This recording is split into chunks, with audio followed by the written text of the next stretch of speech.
میں مبلغ بنوں سنتوں کا، خوب چرچا کروں سنتوں کا، ہو کرم بہر خاک مدینہ۔ الحمد للہ رب العالمین والصلاة والسلام علی خاتم النبیین، اما بعد فاعوذ باللہ من الشیطان الرجیم، بسم اللہ الرحمن الرحیم۔ الصلاة والسلام علیک یا رسول اللہ وعلی آلک وصحابک یا حبیب اللہ۔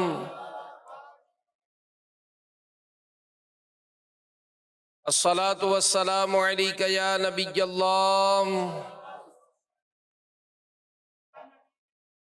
وعلی آلک وصحابک یا نور اللہ۔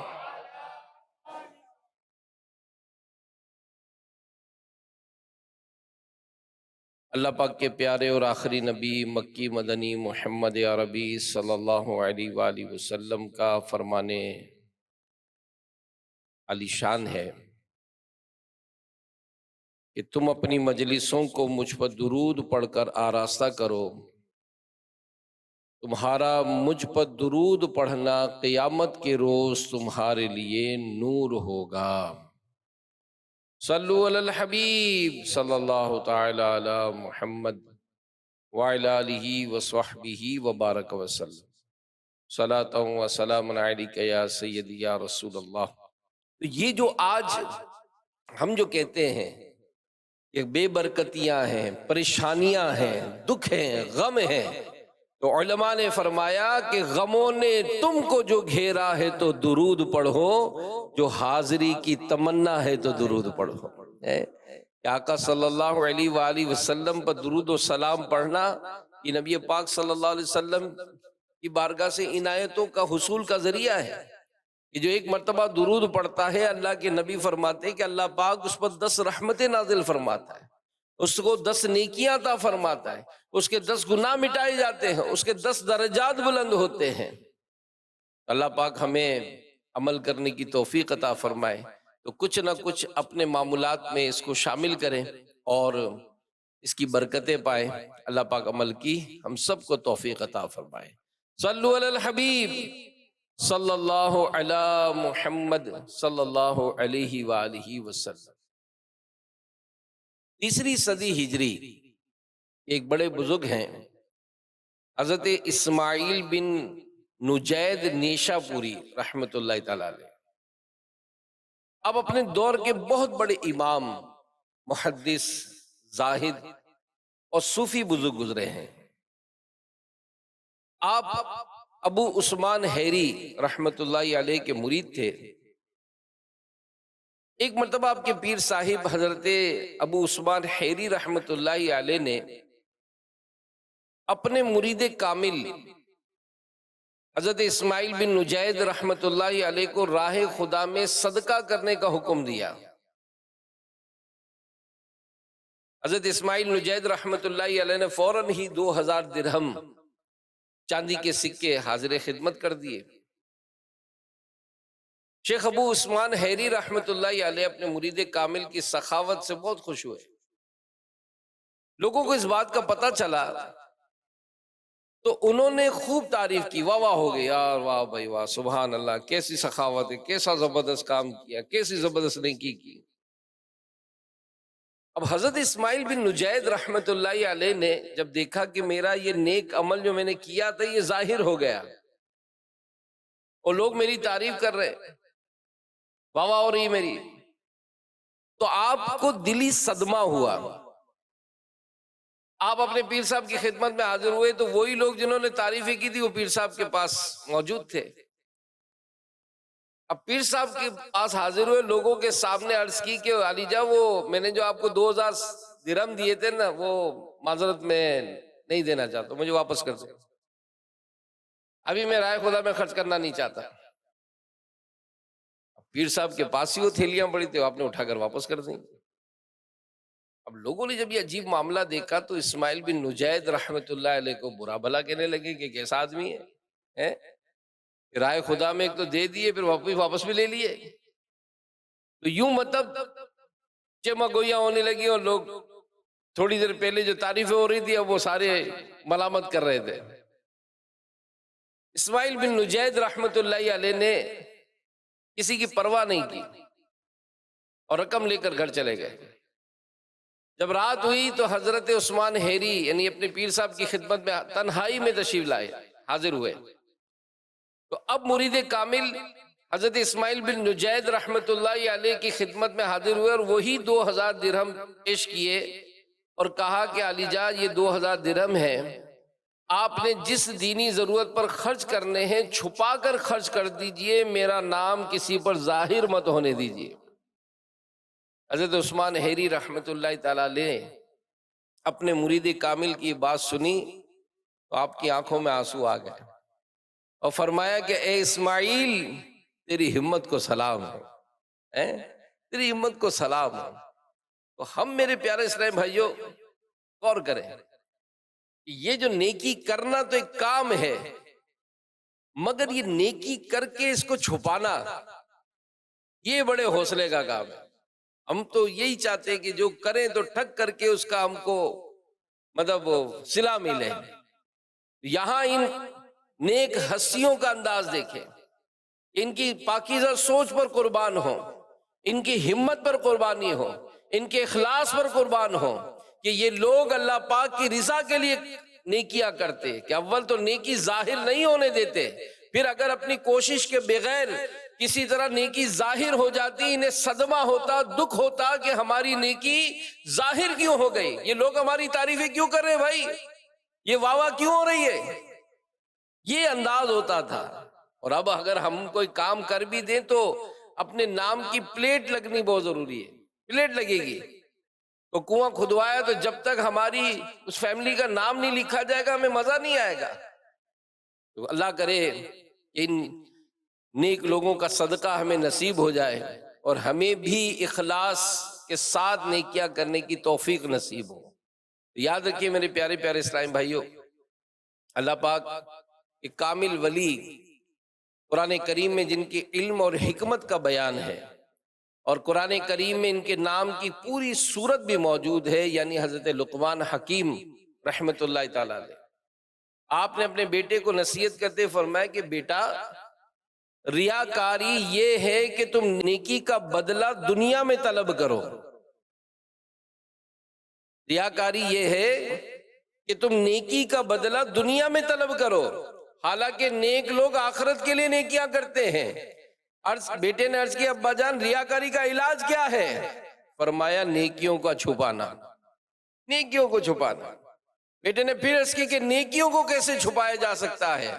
فرمایا دو باتیں ہیں، وہ نیکیاں جن کا اظہار ضروری ہے ان میں اخلاص کے ساتھ داخل ہوا کرو. جیسے فرض نماز ہے، اب کوئی کہے کہ جناب میں تو چھپ کر نماز پڑھوں گا، وہ جماعت چھوڑے گا تو گناہ گار ہوگا، یہاں تو آنا پڑے گا نا. اسی طرح حج ہے، عمرہ ہے، اور بہت اعلیٰ نیکیاں، لیکن ظاہر حج کرنے جائیں گے تو لوگوں کو تو پتہ چلے گا ہی، چھپ کر نہیں کر سکتے.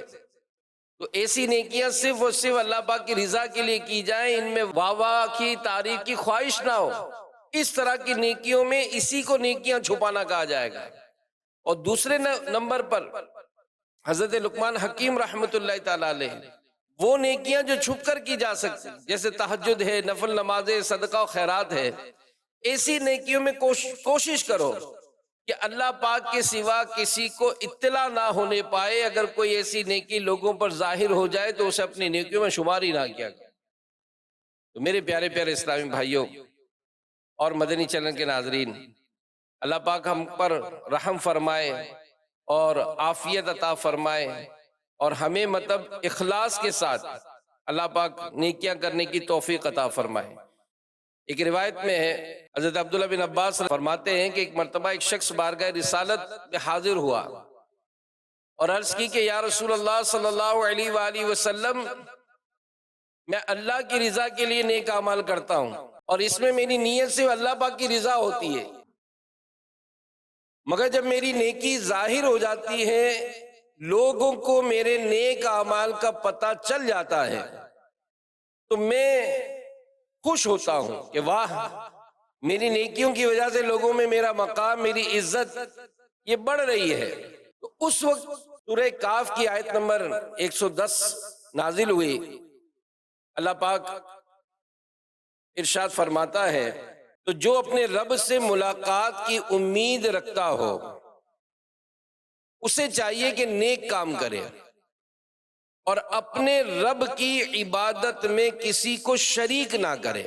اس آیت کریمہ سے مدنی چینل کے ناظرین معلوم ہوا کہ ہر وہ شخص جو قیامت پر ایمان رکھتا ہے، جسے یقین ہے کہ ایک دن یہ دنیا فنا ہو جائے گی، جس کا ایمان ہے کہ اللہ پاک مخلوق کو دوبارہ زندہ فرمائے گا، قیامت قائم ہوگی، تمام مخلوق کو میدان محشر میں جمع کیا جائے گا، سب اگلے پچھلے اللہ پاک کے حضور حاضر ہوں گے۔ جو جنت کو مانتا ہے، جو جہنم کے عذابات پر یقین رکھتا ہے، جو دل سے اقرار کرتا ہے کہ روز قیامت اعمال کا حساب لیا جائے گا، نیک لوگوں کو اللہ پاک کی رحمت سے جنت میں داخلہ نصیب ہوگا، بدکار و گناہگار جن پر اللہ پاک کا غضب ہوگا وہ جہنم کے دردناک عذاب میں گرفتار ہوں گے۔ جو شخص اس سچے عقیدے پر پختہ ایمان رکھتا ہے، جو روز قیامت شرمندگی سے بچنا چاہتا ہے، جو جنت کا امیدوار اور جہنم سے آزادی کا طلبگار ہے، تو اس کا یہ ایمان ہے، اس کی جنت میں جانے کی امید اور خواہش یہ تقاضا کرتی ہے۔ وہ کیا؟ جسے کہا گیا کہ اسے چاہیے کہ نیک کام کرے، نیک کام کرے۔ جو یہ چاہتا ہے کہ میں جنت میں جاؤں، مجھے جہنم سے آزادی مل جائے، اللہ پاک مجھ سے راضی ہو جائے، تو اس کے حوالے سے علماء فرماتے ہیں کہ اس میں کوئی شک نہیں کہ اللہ پاک رحمان ہے، اللہ پاک رحیم ہے، اللہ پاک بخشنے والا بہت مہربان ہے، مگر اللہ پاک کی رحمت سے امید کا بہانہ بنا کر گناہوں پر دلیر ہو جانا، نیکیوں سے دل چرانا، رحمت الہی پر امید نہیں بلکہ یہ ایمان کے تقاضے کی خلاف ورزی ہے۔ تو انسان اپنی اصل میں نہ فرشتہ ہے نہ شیطان، انسان کے اعمال فیصلہ کرتے ہیں کہ جنت کا حقدار ہے یا جہنم کا سزاوار ہے۔ جیسے قرآن پاک میں فرمایا گیا کہ تو بہرحال جس کے ترازو بھاری ہوں گے وہ تو پسندیدہ زندگی میں ہوگا، اور بہرحال جس کے ترازو ہلکے پڑیں گے تو اس کا ٹھکانہ حاویہ ہوگا، اور تجھے کیا معلوم وہ کیا ہے؟ ایک شعلے مارتی آگ ہے۔ تو دوسرا کام جو آخرت پر ایمان کا تقاضا ہے وہ یہ قرآن پاک میں ارشاد فرمایا، اور اپنے رب کی عبادت میں کسی کو شریک نہ کرے۔ تفسیر قرطبی میں ہے، مفسرین کا اتفاق ہے کہ اس آیت میں شرک سے مراد ریاکاری ہے۔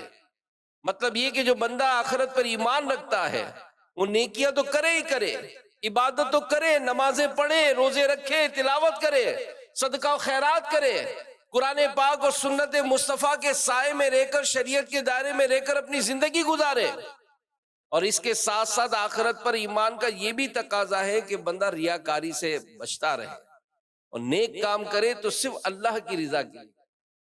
میرا ہر عمل بس تیرے واسطے ہو، کر اخلاص ایسا عطا یا الہی۔ تو میرے پیارے پیارے اسلامی بھائیوں، آپ اور ہم غور کریں کہ اس معاملے میں ہمارا انداز کیا ہے۔ ہم اول تو نیکی ہوتی نہیں ہے، اور نیکی ہو تو وہ چھپائی نہیں جاتی، دکھاوے کی نظر ہو جاتی۔ ریاکاری ہم سن رہے ہیں نا، ریاکاری ریاکاری ریاکاری کسے کہتے ہیں؟ ہر وہ کام جو شرعاً درست ہو اور اللہ پاک کی رضا کے لیے کیا جائے اسے عبادت کہتے ہیں۔ اگر کوئی بندہ اسی کام کو اللہ پاک کی رضا کے علاوہ کسی اور کے ارادے سے کرے تو یہ ریاکاری ہے۔ مثلا نماز پڑھنا عبادت ہے، اگر کوئی نماز پڑھتا ہے مگر اللہ پاک کی رضا کے لیے نہیں پڑھتا، لوگوں کو دکھانے کے لیے پڑھتا ہے، تو ایسا شخص ریاکار کہلایا جاتا ہے۔ ریاکاری کی دو صورتیں، ایک صورت تو یہ کہ بندہ دکھاوے ہی کے لیے نیک کام کرے، مثلا نماز پڑھتا ہے تاکہ اسے نمازی کہا جائے، روزہ رکھتا ہے تاکہ روزہ دار کہلا جائے، صدقہ و خیرات کرتا ہے تاکہ سخی کہلایا جائے، تو اسی طرح ایک ریاکاری کی صورت یہ بھی ہے کہ بندہ نیکی کا کام دکھاوے کے لیے نہ کرے بلکہ اخلاص کے ساتھ خالص اللہ کی رضا کے لیے نیکی کرے، لیکن نیکی کر لینے کے بعد زندگی میں کسی وقت بھی کسی بھی دنیاوی مقصد کے لیے، مثلا اپنی واہ کے لیے، عزت و مرتبے کے لیے اپنے اس اخلاص والے عمل کا اظہار کر دے تو یوں وہ اخلاص سے کی جانے والی نیکی بھی ریاکاری میں شامل ہو جائے گی۔ حجت الاسلام امام غزالی رحمت اللہ علیہ فرماتے ہیں کہ روایات سے معلوم ہوتا ہے کہ اس طرح عمل کو ظاہر کر دینے سے عمل برباد ہو جاتا ہے۔ یہ حاجی، نمازی، سیٹ صاحب جو سخاوت کرتے ہیں سب غور کریں کہ عمل کرنا بھی ہے تو اس کی حفاظت کرنی ہے، سنبھالنا ہے اس کو، کہیں ایسا نہ ہو سارا سفر بیکار ہو جائے۔ حضرت ابو درداء رضی اللہ عنہ سے روایت ہے کہ اللہ پاک کے سب سے آخری نبی صلی اللہ علیہ وآلہ وسلم نے فرمایا کہ بے شک نیکی کی حفاظت کرنا نیکی کرنے سے زیادہ مشکل ہے۔ بے شک آدمی نیکی کرتا ہے تو اس کی تنہائی میں کی گئی وہ نیکی ساتھ میں 70 گنا اضافے کے ساتھ لکھ دیا جاتا ہے، پھر شیطان اس کے ساتھ لگا رہتا ہے، یہاں تک کہ بندہ لوگوں کے سامنے اپنی نیکی کا اظہار کر دیتا ہے۔ 70 گنا اضافہ جو اس کے نامہ اعمال میں لکھا گیا مٹا دیا جاتا ہے، پھر شیطان اس بندے کے ساتھ لگا رہتا ہے، یہاں تک کہ بندہ دوسری مرتبہ اپنی نیکی کا اظہار کر دیتا ہے۔ بندے کی خواہش ہوتی ہے کہ اس نیکی کا ذکر کیا جائے، نیک کام پر اس کی تعریف کیا جائے، بس اس کا یہ عمل مٹا دیا جاتا ہے اور اس کی جگہ ریاکاری کا گناہ لکھ دیا جاتا ہے۔ بندے کو چاہیے کہ اللہ پاک سے ڈرے، اپنے دین کی حفاظت کرے، بے شک ریاکاری شرک ہے۔ اور اس ضمن میں سمجھانے کے لیے ایک بڑی پیاری بات کہی گئی کہ سمجھانے کے لیے کہ مثلا انسان نیکی کرتا ہے، تہجد پڑھنے کے لیے میٹھی نیند قربان کرتا ہے، میرے بیچ میں اٹھتا ہے نا تہجد پڑھنے کے لیے، سردیوں میں کبھی ٹھنڈے پانی سے وضو کرنے کا موقع ملتا ہے، نماز پڑھنے کے لیے کاروبار چھوڑنا پڑتا ہے، کام کاج چھوڑنے پڑتے ہیں، بعض دفعہ آدمی نماز پڑھنے گھر سے نکلتا ہے تو بچے حسرت بھری نگاہ سے دیکھ رہے ہوتے ہیں، مگر والد ان کی پرواہ کیے بغیر مزید دیر بڑھتا ہے، یار جماعت سے نماز پڑھنا مجھ پر واجب ہے۔ گھر کے بچوں کو چھوڑ کر وہ جا رہا ہے نا، روزہ رکھنے کے لیے دن بھر بھوک پیاس برداشت کر رہا ہے، حج کرنے کے لیے، عمرہ کرنے کے لیے لاکھوں لاکھ روپے خرچ ہو رہے ہیں، سفر کی مشقت اٹھائیے، اور یہ نیکیاں اخلاص کے ساتھ کی جائیں تو جزا کیا ہے؟ جنت، اللہ پاک کا دیدار، جس سے بڑھ کر کوئی نعمت نہیں۔ نیکی اتنی قیمتی ہے، بس اب تھوڑی سی عارضی لذت کے لیے، اپنی تعریف کے لیے، تھوڑی واہ چاہنے کے لیے بندہ اپنا سارا کیے کو بیکار کر دیتا ہے۔ اب مثال روزہ رکھا ہے، روزہ رکھ لیا، نفلی روزہ رکھا، بھائی چلو پیر شریف کا روزہ رکھنا سنت ہے، اب روزہ رکھ لیا تو پتہ کیسے چلے کسی کو کہ ماں بدولت میں روزہ رکھا ہے؟ اب خواہ خواہ سے انداز اختیار کریں گے، یار آج گرمی نہیں ہے بہت زیادہ، اب یوں خواہ کا ڈرامہ کریں گے، حالانکہ کوئی ایسا محسوس نہیں ہو رہا۔ اب کوئی محبت میں آ کر کہے گا حضور شربت لاؤں، پانی لاؤں، وہ نہیں آج پیر شریف ہے نا، پیر کو تو میں روزہ رکھتا ہوں۔ آپ کیوں بتا رہے ہیں؟ آپ کیوں بتا رہے ہیں؟ دھاک بیٹھے گی نا، دھاک بیٹھے گی۔ بلکہ امیر اہل سنت کی کتاب ہے نیکی کی دعوت، اس میں ریاکاری کا پورا چیپٹر ہے، اس میں 80 مثالیں لکھی ہیں میرے اہل سنت، اور 80 کہ تہجد کے لیے اٹھے۔ اب تہجد کے وقت تو کوئی نہیں اٹھتا، گھر کے سارے افراد سو رہے ہوتے ہیں، اب ہمیں گھر والوں کو پتہ کیسے چلے کہ میں تہجد کے لیے اٹھاؤں؟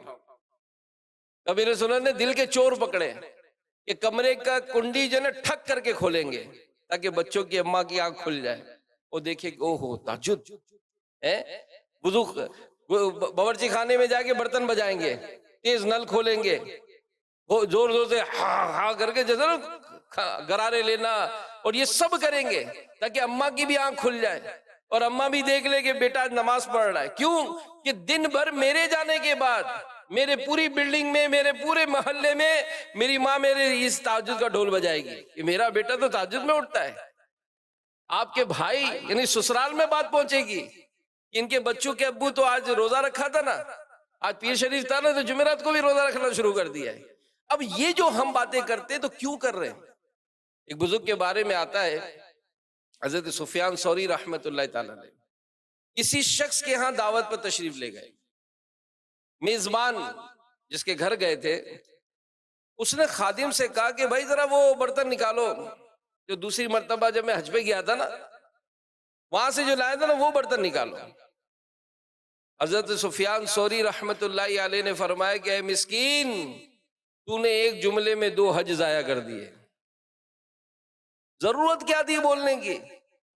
بھائی دوسرا حج کرنے گئے تھے جب یہ برتن لائے تھے، کیا ضرورت تھی بتانے کی تاکہ پتا چلے کہ بھائی 2 حج کیے ہوئے۔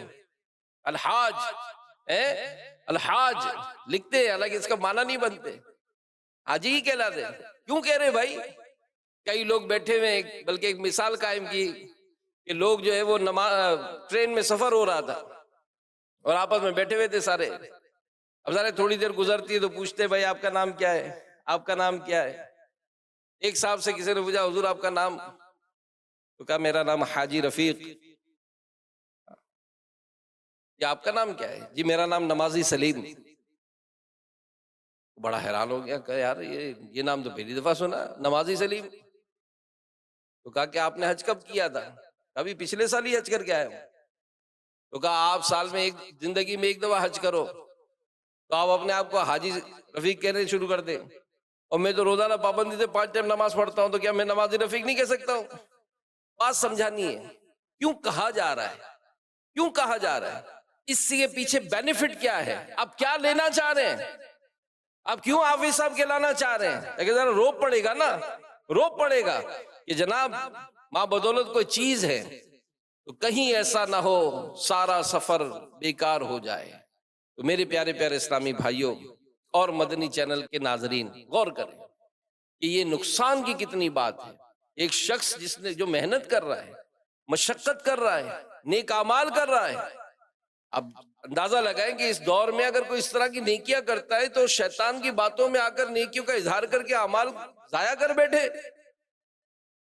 تو یہ یاد رکھیے کہ نیکیوں کا اظہار کر کے ریاکاری کا شکار ہونے والے کا محض عمل بیکار کر دیا جاتا، تب بھی صرف اتنا ہوتا کہ گویا اس نے نیکی نہیں کی۔ لیکن بات ایسی نہیں ہے، بات اس سے بھی زیادہ خطرناک ہے کہ ریاکار تو خطا کار ہے، اس کو عذاب دیا جائے گا۔ جو کرتا نیکی ہے مگر نیکیوں کے اظہار کے سبب گناہگار لکھ دیا جاتا ہے۔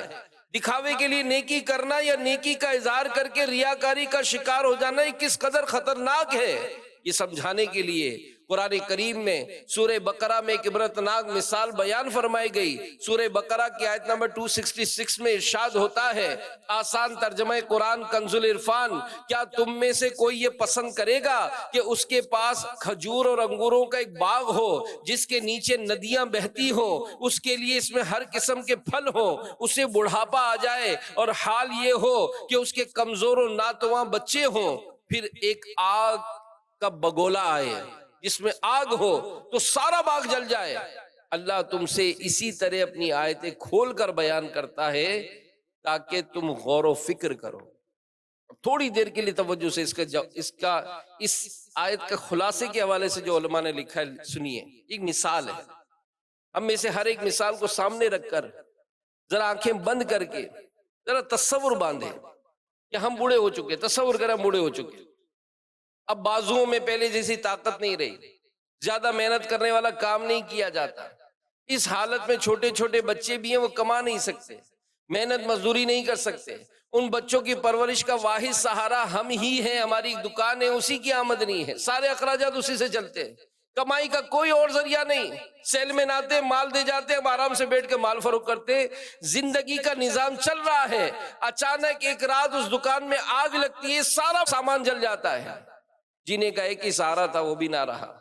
اب اس حالت میں کیسا صدمہ پہنچے گا، کیسی سخت تکلیف ہوگی، رہ رہ کر ننھے بچوں کا خیال آئے گا، رہ رہ کر تکلیف ہوگی، سینے میں غم کا سمندر امنڈ آئے گا، آنسو نکلیں گے، غم کا پہاڑ ٹوٹے گا۔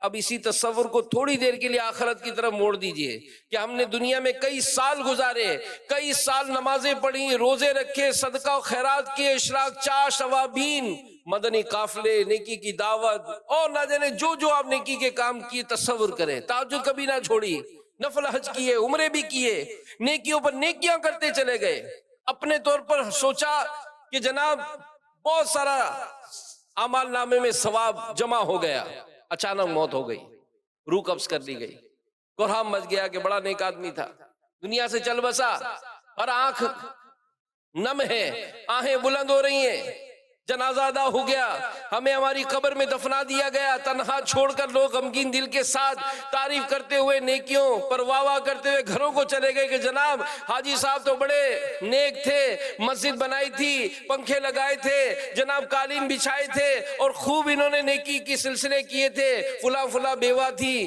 ان کے گھروں میں راشن بھیجا کرتے تھے، ہمارے خاندان کی فلاں فلاں بچیوں کو انہوں نے جناب خوب ان کو جہیز دیا تھا، ان کو خوب خیال رکھتے تھے، ان کی کفالت کرتے تھے۔ اب اس تنہائی کے عالم میں، قبر کے اندھیرے میں، اگر ہمیں پتا چلے کہ وہ ساری نیکیاں تو ریاکاری کی وجہ سے برباد ہو گئی، وہ نمازیں، وہ تہجد، وہ اوابین، وہ اشراق، وہ حج، وہ عمرے، وہ صدقہ و خیرات، وہ مسجدوں کی تعمیرات، وہ مدارس کے لیے تعاون، وہ مدنی قافلوں کا سفر، وہ نیکی کی دعوت کے لیے سفر، اپنے گھروں سے دور رہنے کا معاملہ، مدرسوں کی تعمیر میں حصہ ڈالنا، دینی مدرسے پہ خرچ کرنا، زندگی بھر محنت مشقت کر کے ایک ایک کر کے نیکیاں کی تھی، امید تھی، بھروسہ تھا کہ یہ نیکیاں قبر میں کام آئیں گی، عذاب قبر سے بچائیں گی، ان نیکیوں کی وجہ سے میرے اندھیرے قبر جو ہے وہ اجالا ہو جائے گا، مجھے قیامت کے دن جو ہے وہ سلا دیا جائے گا۔ لیکن اب قبر میں پہنچے تو پتا چلا کہ ریاکاری کا شکار ہو کر ساری محنت برباد ہو گئی، سارے اعمال برباد ہو گئے، ریاکاری ہی ریاکاریاں ہیں۔ اگر ایسا ہو گیا تو قبر کی اس تنہائی میں، اس وحشت میں ہم پر کیا گزرے گی، کیسا غم کا پہاڑ ٹوٹے گا۔ اس وقت زمین کے اوپر اگرچہ لوگ ہماری تعریف کر رہے ہوں گے، مگر ہم تو قبر کے تنہائی میں غم اور شرمندگی کا سامنا کر رہے ہیں۔ اب کیا ہوت جب چڑیاں چگ گئیں کھیت۔ میرے پیارے پیارے اسلامی بھائیوں، سنجیدگی کے ساتھ غور کریں کہ نیکیوں کا اظہار کرنا اور اس ذریعے ریاکاری کا شکار ہونا یہ کس قدر نقصان دہ ہے۔ سورہ کاف میں اللہ پاک کا ارشاد ہے، ترجمہ کنز العرفان، تم فرماؤ کیا ہم تمہیں بتا دیں کہ سب سے زیادہ ناقص عمل والے کون ہیں؟ وہ لوگ جن کی ساری کوشش دنیا کی زندگی میں برباد ہو گئی، حالانکہ وہ گمان کر رہے ہیں کہ وہ اچھا کام کر رہے ہیں۔ ان آیت میں بتا دیا گیا کہ جو شخص دنیا میں محنت کرتا رہا، کوشش کرتا رہا، اس نے بظاہر اپنا وقت ضائع نہیں کیا، وہ سمجھ رہا ہے بہت اچھے کام کر رہا ہوں، میں بہت نیکیاں کما رہا ہوں، مگر جب روز قیامت اللہ کی بارگاہ میں حاضر ہوا تو معلوم ہوا کہ ساری محنت ضائع ہو گئی، ساری کوشش ضائع ہو گئی۔ یہ وہ شخص ہے جو قیامت کے دن سب سے زیادہ خسارے اور نقصان میں ہوگا۔ علامہ قرطبی رحمت اللہ علیہ اس آیت کی تفسیر میں بیان کرتے ہیں، اس بندے کے اعمال ضائع ہو جائیں گے، یا تو اس لیے کہ یہ بد عقیدہ تھا، کافر تھا، بد مذہب تھا، یا پھر اس لیے اعمال ضائع ہو جائیں گے کہ یہ ریاکاری اور دکھلاوا کیا کرتا۔ ایک مرتبہ ایک شخص بارگاہ رسالت میں حاضر ہوا، عرض کی یا رسول اللہ صلی اللہ علیہ وآلہ وسلم، روز قیامت کون سی چیز نجات دلائے گی؟ اللہ پاک کے آخری نبی مکی مدنی محمد عربی صلی اللہ علیہ وآلہ وسلم نے فرمایا کہ اللہ پاک کے ساتھ بد دیانتی نہ کرنا۔ اس شخص نے پھر عرض کیا، بندہ اللہ پاک کے ساتھ بد دیانتی کیسے کر سکتا ہے؟ فرمایا اس طرح کہ تم اللہ پاک اور اس کے رسول کی فرما برداری والا کام غیر اللہ کو راضی کرنے کے لیے کرو، پس ریاکاری سے بچتے رہو، کیونکہ ریاکاری شرک اصغر ہے۔ قیامت کے دن ریاکار کو 4 ناموں سے پکارا جائے گا، اے بدکار، اے دھوکے باز، اے کافر، اے نقصان اٹھانے والے، تیرا عمل خراب ہوا، تیرا اجر برباد ہوا، آج تیرے لیے کوئی حصہ نہیں۔ اے دھوکہ دینے کی کوشش کرنے والے، اپنا ثواب اس کے پاس تلاش کر جس کے لیے عمل کیا کرتا تھا، دھتکار دیا جائے گا۔ میرے پیارے پیارے اسلامی بھائیوں، ڈرنا چاہیے اور نیکیوں کے اظہار سے بچنا چاہیے، صرف اللہ پاک کی رضا کے طلبگار بن جائیے۔ پارہ 27 سورہ نجم کی آیت نمبر 32 میں اللہ پاک ارشاد فرماتا ہے تو آپ اپنی جانوں کو ستھرا نہ بتاؤ، وہ خوب ہے جانتا ہے جو پرہیزگار ہے۔ یہ آیت ان لوگوں کے بارے میں نازل ہوئی جو نیکیاں کرتے اور اپنے عملوں کی تعریف کرتے تھے اور کہتے تھے ہماری نمازیں، ہمارے روزے، ہمارے حج۔ اس پر اللہ پاک نے فرمایا کہ اے ایمان والو، تم فخریہ طور پر اپنی نیکیوں کی تعریف نہ کرو، اللہ پاک ان بندوں کو خوب جانتا ہے جو پرہیزگار ہیں، اور اسی کا جاننا کافی ہے کیونکہ وہی جزا دینے والا ہے۔ لہذا دوسرے پر اپنے اعمال کے اظہار و نام و نمود سے کیا فائدہ؟ یعنی کتنی زبردست بات ہے کہ اللہ جانتا ہے کون نیک ہے، اللہ جانتا ہے کون پرہیزگار ہے، کون تہجد پڑھتا ہے، اللہ جانتا ہے کون پانچوں نمازیں باجماعت ادا کرتا ہے، اللہ جانتا ہے کون اشراق و چاش کا پابند ہے، اللہ جانتا ہے کون کثرت سے تلاوت کرتا ہے، اللہ جانتا ہے کون صدقہ و خیرات کرتا ہے، اللہ جانتا ہے کون لوگوں کے ساتھ ہمدردیاں کرتا ہے۔ اللہ پاک جو ہمارا بھی مالک ہے، جنت کا بھی مالک ہے، تو اللہ پاک جب جانتا ہے کہ ہم نے نیکی کی ہے تو اب باقی کسی کو کیا بتانے کی ضرورت ہے، کسی کے سامنے اظہار کرنے کی کیا حاجت رہ جاتی ہے۔ مفسر قرآن حکیم الامت مفتی احمد یار خان رحمت اللہ علیہ نے بڑی پیاری بات لکھی، فرماتے ہیں لطف تو جب ہے کہ بندہ کہے میں گناہگار ہوں، لطف تو جب ہے کہ بندہ کہے کہ میں گناہگار ہوں، رب کہے یہ پرہیزگار ہے۔ جیسے ابو بکر صدیق جیسے صدیق اکبر، کہ بندہ یہ کہے کہ میں گناہگار ہوں، رب کہے کہ یہ پرہیزگار ہے۔ حضرت ابو بکر صدیق رضی اللہ تعالیٰ عنہ عاجزی کرنے والے تھے، آپ خود کو گناہگار میں شمار کرتے، خوف خدا سے رویا کرتے، مگر اللہ پاک نے آپ کی شان میں فرمایا اور عنقریب سب سے بڑے پرہیزگار کو اس آگ سے دور رکھا جائے گا جو اپنا مال دیتا ہے تاکہ اسے پاکیزگی ملے۔ تو یہ ہے اصل لطف کی بات کہ بندہ کہتا ہے کہ میں گناہگار ہوں اور اللہ پاک فرماتا ہے کہ یہ نیکوں کا سردار ہے۔ تو بہرحال میرے پیارے پیارے اسلامی بھائیوں، نیکیوں کا اظہار کر کے اپنے منہ میاں مٹھو بن کر اپنی نیکیاں داؤں پہ لگا دینا، اپنی محنت ضائع کرنے کے اسباب بنانا، یہ سخت نقصان کی بات ہے۔ کسی عقل مند سے پوچھا گیا برا سچ کیا ہے، کسی عقل مند سے پوچھا گیا کہ برا سچ کیا ہے، فرمایا اپنے منہ میاں مٹھو بننا، اپنی زبان سے اپنی تعریفیں کرنا، اپنی نیکیوں کا اظہار کرنا، میں تو یوں، میں تو یوں، میں تو یوں، یہ نہیں، خود کو گناہگار سمجھ، خود کو گناہگار سمجھ، اللہ کی رضا کے لیے جو ہے وہ اپنے آپ کو ڈراتے رہنا ہے۔ حضرت محمد واسع رحمت اللہ علیہ فرماتے کہ اگر گناہوں سے بدبو آتی تو میرے پاس کوئی بیٹھ نہیں سکتا تھا۔ یہ وہ تھے جو عبادتوں میں راتیں گزارتے تھے، تقوی پرہیزگاری کی ان کی مثالیں دی جاتی تھی۔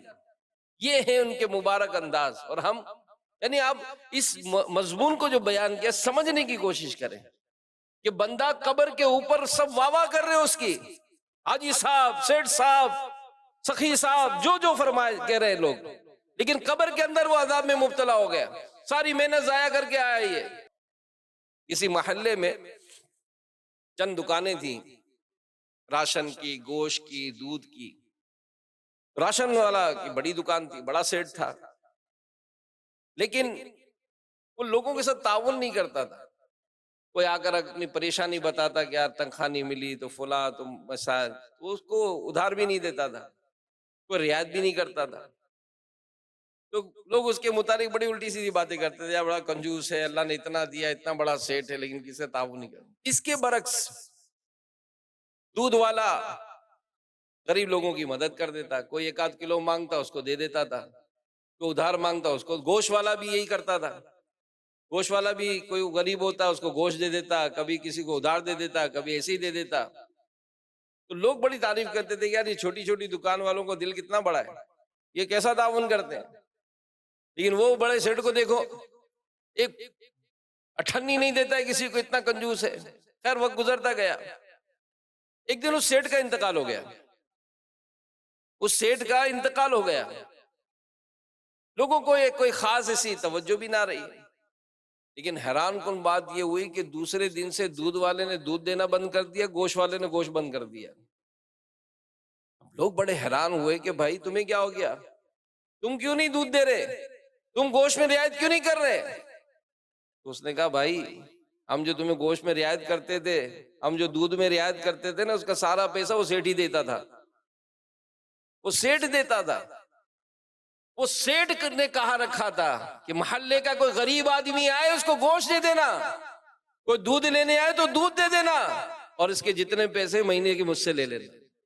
تو سال ہر سال سے وہ مدد کرتا تھا، لیکن کسی کو پتہ نہیں چلتا، لوگ تو گالیاں دیتے تھے، برا بھلا کہتے تھے، لیکن وہ لوگوں کے کہے کا مطلب ٹینشن نہیں لیتا تھا، پرواہ نہیں ہوتی تھی کہ لوگ اس کو جو چاہے کہیں، بس میرا رب مجھ سے راضی ہو جائے۔ تو یہ میرے پیارے اسلام بھائی، یہ انداز کہ ہم جو عبادت کریں تو وہ بھی کسی کو پتہ نہ چلے۔ امیر اہل سنت لکھتے ہیں کہ اسلاف میں بزرگوں کا معمول دیکھا ہے کہ وہ اگر کسی کو کوئی صدقہ و خیرات کرتے تھے تو نابینا کو تلاش کرتے تھے، نابینا کو تلاش کرتے تھے کہ ان کو دیکھ کر آگے پیچھے ہو جاتے تھے، پتہ ہی نہ چلے کہ دیا کس نے۔ کیونکہ یہ کہنا، یہ کسی کو مدد کر کے یہ کہنا کہ بھائی ذرا دعاؤں میں یاد رکھنا، بزرگوں نے اس کا بھی منع لکھا ہے کہ یہ کہنا بھی کیوں بھائی، کیوں دعا کرنا، کیا چاہتے ہیں آپ؟ دعا کرانے کے لیے دیا اس کو پیسے؟ اللہ راضی ہو جائے، اللہ راضی ہو جائے تو ہمارے سارے کام جو ہے وہ اچھے ہو جائیں گے۔ تو بہرحال میرے پیارے پیارے اسلامی بھائیوں اور مدنی چینل کے ناظرین، پوشیدہ عبادت کرنی چاہیے، دعا کے حوالے سے بھی ہے کہ جتنا چھپ کر دعا کی جائے، اس کی الگ وہ ہے، اجتماعی دعا میں شرکت کرنا یا اس طرح کرنا، یہ سب میٹر الگ ہیں، لیکن جہاں پر ہو سکے تو اس کو مطلب چھپا کر کرنا چاہیے۔ اسی طرح اپنے نام کے ساتھ القابات لگانا، اپنا شو کرنا، کہ اگر مسجد کا امام ہے تو وہ اگر کسی مسجد محلے میں جائے کہ بھئی اس کو موبائل کا چارجر چاہیے، اب مارکیٹ والے مسجد میں نماز پڑھتے ہیں، لیکن ظاہر لوگ تو آتے چلے جاتے ہیں کہ اس کو کیا پتہ کہ کون ہے ہمارے امام صاحب۔ اب اگر کوئی مسجد میں نماز پڑھاتا ہے اور وہ جناب مارکیٹ جائے اور مارکیٹ میں اس کو چارجر کی تلاش ہو، وہ دیکھے کہ یار کوئی پہچان ہی نہیں رہا، آخر ہمت کر کے ایک دکاندار سے کہا کہ بھئی چارجر دینا، اب اس نے چارجر تو دے دیا، اب امام صاحب ارے پتہ چلے گا تو رعایت ملے گی نا کہ امام صاحب ہے، بھائی کتنے کا ہے؟ تو اس نے ایسے ہی کہہ دیا 250 روپے کا۔ اب امام صاحب نے کہا کہ آپ نماز کہاں پڑھتے ہیں؟ تو کہا بھائی سامنے ہی جاتا ہوں۔ اچھا اصل میں وہی نماز پڑھاتا ہوں۔ ارے آپ ہمارے امام صاحب، آئیے۔ اب یہ بٹھانا، یہ خیر خواہی کرنا اور یہ چاہنا، تو اب جب سامان لے لیا، جی کتنے پیسے جیب بجا رہے ہیں؟ بھائی کیوں؟ ارے نہیں امام صاحب آپ سے کیا پیسے لینا۔ تو یہ چیزیں بزرگوں کی سیرت میں لکھا ہے کہ نہیں کرتے تھے۔ ایک بزرگ رحمت اللہ تعالیٰ علیہ کہیں سفر سے واپس آ رہے تھے، پانی پینے کا پانی نہیں تھا، آپ کو پیاس کی شدت ہوئی، جب ساتھ والے گاؤں میں پہنچے تو یاد آئے کہ ایک شاگرد جس کو آپ نے قرآن پڑھایا تھا اس کا گھر بھی ساتھ ہی ہے، آپ اس کے گھر پہنچے اور چاہ کہ چلے اس سے پانی لے لیتے، تو دروازے تک پہنچے، دروازہ بجانا چاہا تو خیال ہوا کہ کہیں یہ پانی پینا میری اجرت نہ ہو جائے، آپ نے دروازہ نہ کھٹکھٹایا، ایسے واپس آ گئے۔ یہ ہے کہ کہیں ایسا نہ ہو سارا سفر بیکار ہو جائے۔ تو بہرحال میرے پیارے پیارے اسلامی بھائیوں، ہمارے اسلاف و بزرگوں کا معمول یہ رہا ہے کہ وہ اپنے آپ کو ریاکاری سے بچایا کرتے تھے، اور بلا ضرورت مطلب کوئی ایسی اظہار بھی نہیں، جیسے اگر امیر رسول فرماتے نعت خوانوں کو، مبلغین کو، جو بھی نیکی کا کام کرتے ہیں، کہ ان کو مطلب اس طرح کے معاملات سے احتیاط کرنی چاہیے اور ریاکاری سے دکھاوے سے بچنا چاہیے۔ اللہ پاک ہم سب کو عمل کرنے کی توفیق عطا فرمائے، دعوت اسلامی کے دینی ماحول سے وابستہ رہیں، اور خاص کر میں دعوت دوں گا مدنی مذاکرے ایک بہترین تربیت ہے کہ امیر اہل سنت الحمدللہ اپنے مخصوص انداز میں ہمیں تربیت کرتے ہیں۔ تو اللہ پاک ہم سب کو عمل کی توفیق عطا فرمائے، آمین بجاہ خاتم النبیین صلی اللہ علیہ وآلہ وسلم۔ میں مبلغ بنوں سنتوں کا، خوب چرچا کروں سنتوں کا، ہو کرم بہر خاک مدینہ۔